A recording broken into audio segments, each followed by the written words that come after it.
Okay, so we do have team efficiency starting down south this time around, and their opponents has the yellow side, Insidious Gaming starting to the north. And look at that tank lineup, really differing lineups coming out from both teams. Team Insidious Gaming going with 3 AMX-50s and 2 T-32s, so a lot of armor and a lot of firepower coming out from their team, whereas Efficiency going with a slightly lighter setup, going with 2 IS-3s, 1 T-32, and a medium T-69 plus a 1390 Elite Light Scout. So in terms of frontline tanks, right, but still in terms of sheer, bully frontline tanks, I still have to give the edge to Efficiency. Yeah, I mean, definitely those IS-3s and the T-32. The T-32 and the T-69 as well. Yeah, can take a lot more damage than the AMX-50s actually. So yeah, I mean, kind of even. I mean, just due to the fact that Insidious Gaming went with 3 AMX-50s, although they do have more firepower. It looks like it's going to be an Eastern confrontation from the get-go. Both teams are sending all their tanks to the east. I don't believe it. This before. I know, this is going to be absolutely brutal because they have seen each other now, and oh boy, this is going to be massive. And I'm a trifle worried for Insidious Gaming because they've got those 3 MX-50s to the east, and those tanks, although they can inflict a lot of damage, are definitely not going to sustain this challenge from all these efficiency members. I mean, no, they do decide to retreat now, I mean, they're taking position to the southern end of the east road, but oh, that's absolutely brutal. And like Andy just said, we have never seen this before on this map. Yeah, most definitely. Ever. So. Yeah, both teams have actually come here to this eastern road. However, Efficiency are slowly backing up right now because look at Death Skies and the other heavy tank in the central abbey are going to try and go for a surrounding maneuver here. They will. They could go for the high ground as well. If they can manage to get up that slight hilltop, and then they can probably fire down damage from atop of the hill. So, I mean, Insidious Gaming definitely more options right now, but at the same time, Efficiency do have a firm standing here on this eastern edge. So, I mean, it's going to be hard for either team to really engage each other at this point. Look at Elite, Sick Tank, and Grits. All those MX-50s are clustered together, so they're just like only waiting to administer a wave of 18 shots pretty much. This is a tactic that has so paid off on Himmelsdorf pretty much. I mean, that is just, it obliterated the efficiency forces. Something tells me it's not going to happen on this time around though. I mean, efficiency is bound to be a lot more careful. But a lot of it, once like you said, is going to depend on Death Skies and Nisa pretty much. Those 2 T-32s absolutely crucial. If they go down, those MX-50s are not going to last.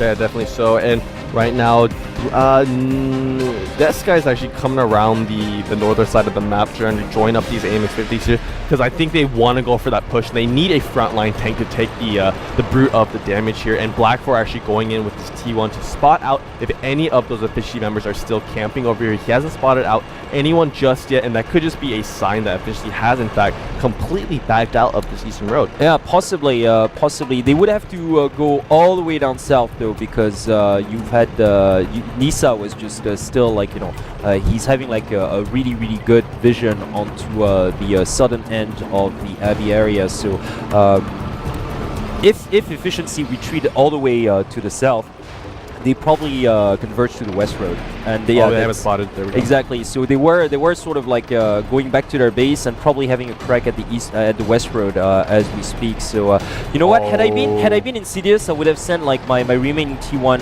to the middle of the west road, and yeah, sure enough, look at where they are right now. Yeah, and Insidious Gaming cannot make the mistake of usually what happens when teams go for this eastern road push to go out there and for the base capture. No, they can't do that. If they go for the base capture, they're going to get completely demolished because it's so easy to defend that starting position from the defending team. So, and look at that, like Hobbs here. Yeah, amazing. Comics is missing shot after shot on Hobbs. I don't believe Hobbs is still alive. That's like at least 4 shots. Make that 5. He's still alive. I don't believe it.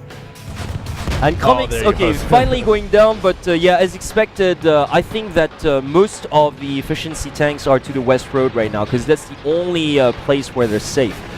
So Comics is going to retreat back to the entrance of the west road. So, but that's forcing the Insidious tanks to actually go back and defend their base. So at least they're going to send like Grids back, I think, to cover for potential northern base capture.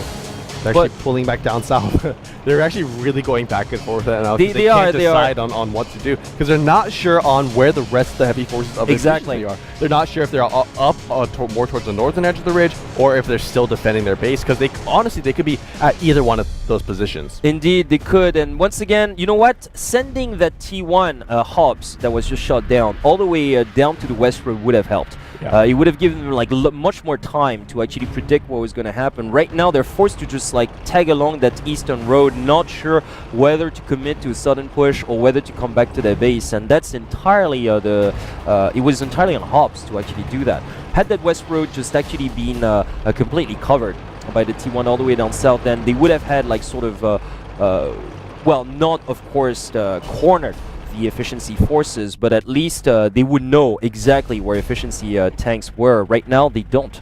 Yeah, even I'm not sure where they are right now. I mean, exactly. We do see one of the heavy tanks right next to towards the western side of the starting position. However, I'm technically guessing it could be anywhere on the west road. I mean, yeah, I'm guessing they're gonna at least a couple are gonna be up there on the ledge area, like the balcony area of the western ridge, that have clear shots onto the starting position, and the rest of the tanks possibly over there more towards maybe comics. Might be over there kind of roaming around trying to find the other T1. Indeed. Right now it's a face-off between Pred Air and Disguise to the south, and it's a very just stalemate type of situation. You know what? Like, they do have one T1 left, and I'd send that Bucket to all the way up north where the MX-50s are, and then if nothing's happening, then just try to send him not necessarily towards his death, but at least closer to the west road, try to get eyes on target here. Because the way that their forces right now on Insidious Gaming are separated, they've lost the edge that they initially had. Yeah, definitely. So, I mean, their forces are spread extremely thin right now, and if any part of this spread gets pushed upon, it's going to fall, especially if efficiency goes for a five-man push. Anywhere on the map, then Insidious Gaming could be in some trouble right here, but as long as Insidious Gaming play a little bit safe, and as long as they can spot out the members of the team efficiency, and then once they do regroup, and then go for a push of their own, they should be fine. But I mean, they don't have time for that. Even we're down to 2 minutes and 50 seconds, and look at that. Yeah, once again, outside of Pred Air, we really do not know where these tanks are. Yeah, efficiency has been like MIA for the past like 4 minutes on our observer as well. Like, really, we don't know where they are. I mean, they obviously are somewhere to the west, but we can't tell for sure.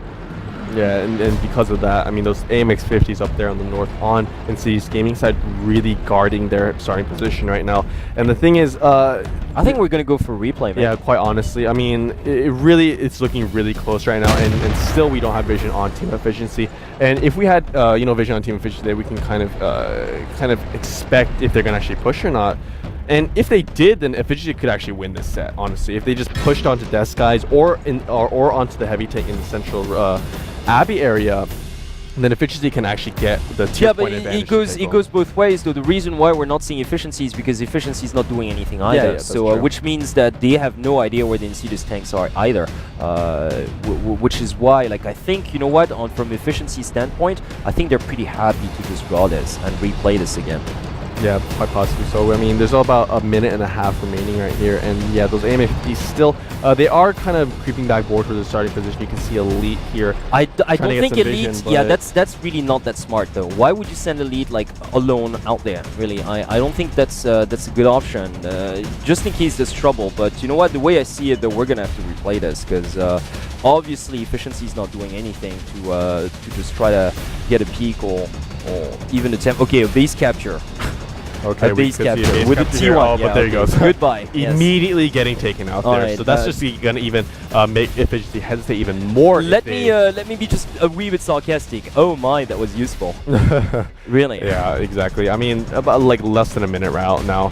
And really, it's been a quite uneventful map. Now we can finally get some vision onto team efficiency. All of their tanks are still on the southern part of the map. Except for one. Yeah. Except for one. But you know what? I mean, coming from efficiency's like standpoint, they're like, okay, you know what? If we lose this, not only do we lose our title, we're getting demoted to the regular league. So they're just trying to play that extremely safe, obviously. You know, it's a tad unfortunate that because Insidious Gaming did have the edge earlier on to that eastern front. And while efficiency were retreating, it's kind of too bad that they couldn't just press on their advantage using their two T-32s and just create a crossfire. Once they lost that opportunity, really, it was just, well, you know, the stalemate, east to west stalemate was kind of obvious. And also another point of regret on Insidious Gaming is that they didn't use hubs better. They should have sent